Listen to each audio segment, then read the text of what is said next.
How's it going, everybody? It's your boy Mike from Seattle. Today I have the privilege of doing my first ever book review. A friend of mine who's interviewed me on his channel, who I've had on my channel, one of the best real estate gurus on YouTube, in my humble opinion, wrote this wonderful book and published it probably, I don't even know, probably about a year and a half ago. And I've had the opportunity to actually be one of the early readers of this book before it was even published, and he is self-published. Before it was even published, he sent it to me in a PDF version. I read through the entire thing shortly after I met him, shortly after he interviewed me, after buying my first duplex and starting my investment journey. I've been friends with him ever since. I've followed his YouTube channel, which is also named One Rental at a Time, religiously. He gives the best daily advice on real estate investing, given our current investing economy right now with everything going on with 2020 crazy corona craziness.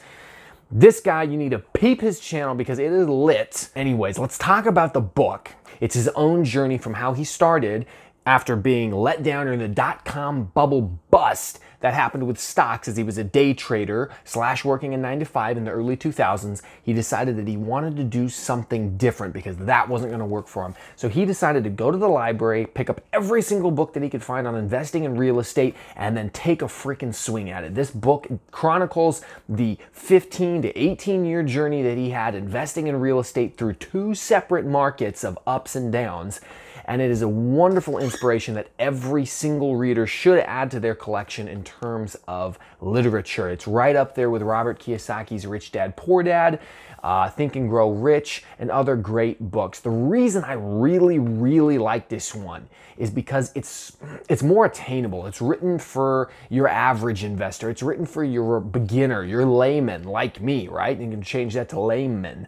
In order to give you a realistic expectation of what you can expect to see inside of this book, I'm going to be honest with you. There's a spelling error here or there. There's a redundant paragraph that was kind of said similar in some other part of the book. The book is not been checked by 15 different publishers and mass-produced to be entertaining to the masses. The book was written by a self-made guy who's not an author, who truly wanted to share his best insights, tips, and tricks for beginners like you and me and everybody else out there who's probably watching a video like this. This is not a best written, okay, but it's a best informative. The book goes through his journey from beginning to end. Now, obviously, because he's got over 170 something units, it doesn't chronicle each and every single one, but he does talk and highlight the beginning, some of the hard challenges, and where he's at now. The book's split into two different parts. Part one, it chronicles mostly his journey. You learn about his first property that he buys on Norris Drive, how much he bought it for, what he did later to refinance that property to pull some money out of it and purchase other properties. You learn about the drawbacks of refinancing a property that was cash flowing positive, and then now it's not cash flowing. So now it's actually eating him away every month. And one of the reoccurring themes from this book is do not create a property that eats away at you every month. He loves to call them alligators. Other people might just call them a pain in the neck. But he goes through the ups, the downs. He also highlights another important part here, how important it was to have the support of his significant other. In this case, it's his wife, Olivia, and how they really had to make the decisions together to be in it 100% because there were tough things. His very first property he ever bought, the first tenant that he put in there, the thing rented 1 month, and then he never received another check from that tenant and immediately had to evict him because of all the issues with that. Something that every real estate investor dreads happening, especially right out the gates.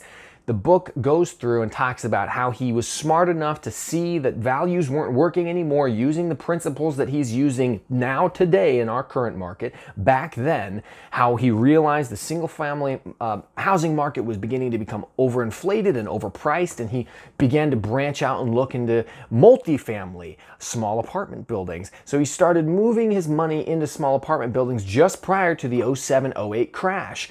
So part two of Mike's book focuses more on the best pieces of information, the 20 best tricks and tips that he can come up with that he would want to pass on to you. And he obviously talks about some of those tips and tricks in part one as he learned those lessons the hard way, right? The way that none of us want to learn, but a lot of us have to learn. But he goes through and he chronicles all of the best pieces of advice He talks about different ways that he raised capital. He talks about investing programs that he invented, the 6 and 20 program.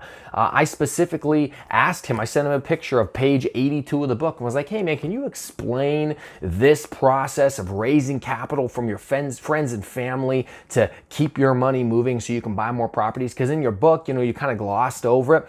He makes a video, puts it up on YouTube the next day, and that right there is the other most valuable thing about the author of this book, Michael Zuber. Not only has he written a very good, I don't want to call it necessarily a manual, but it's definitely an inspirational piece and it has a lot of good advice in it. But when you have questions, he is not yet too big on YouTube, though he just hit 7,000 subscribers. Congratulations, Mike.